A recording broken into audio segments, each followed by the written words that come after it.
Ode to a Nightingale by John Keats. My heart aches, and a drowsy numbness pains my sense, as though of hemlock I had drunk, or emptied some dull opiate to the drains 1 minute past, and lethe wards had sunk. 'Tis not through envy of thy happy lot, but being too happy in thine happiness, that thou, light-winged dryad of the trees, in some melodious plot of beechen green and shadows numberless, singest of summer in full-throated ease. Oh, for a draught of vintage that hath been cooled a long age in the deep delved earth, tasting of Flora and the country green, dance some Provençal song and sunburnt mirth. Oh, for a beaker full of the warm south, full of the true, the blushful Hippocrene, with beaded bubbles winking at the brim and purple-stained mouth, that I might drink and leave the world unseen, and with thee fade away into the forest dim.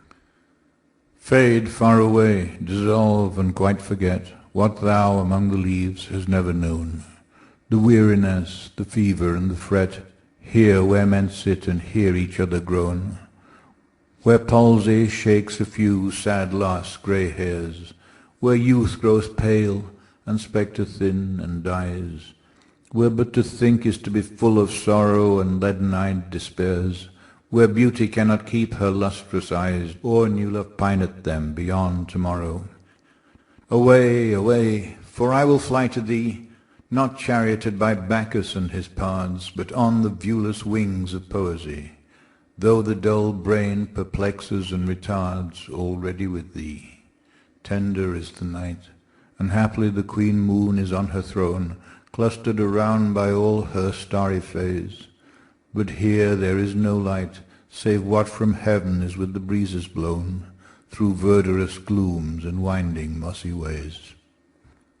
I cannot see what flowers are at my feet, nor what soft incense hangs upon the boughs, but in embalmed darkness guess each sweet wherewith the seasonable month endows, the grass, the thicket, and the fruit-tree wild, white hawthorn and the pastoral eglantine, fast-vading violets covered up in leaves, and mid-May's eldest child, the coming musk-rose full of dewy wine, the murmurous haunt of flies on summer eves. Darkling I listen, and for many a time I have been half in love with easeful death, called him soft names in many a mused rhyme, to take into the air my quiet breath.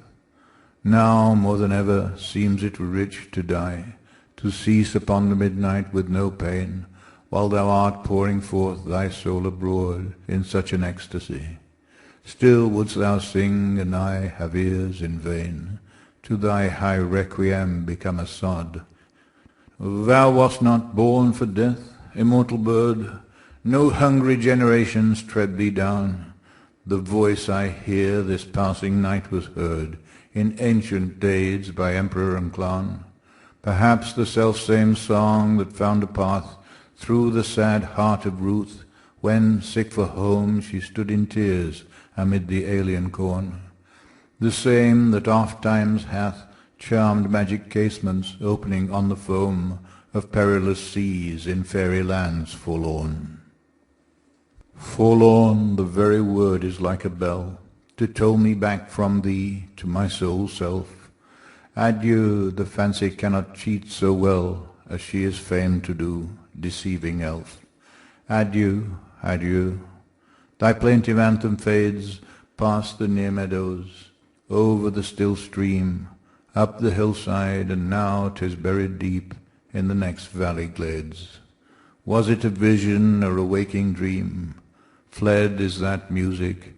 Do I wake or sleep?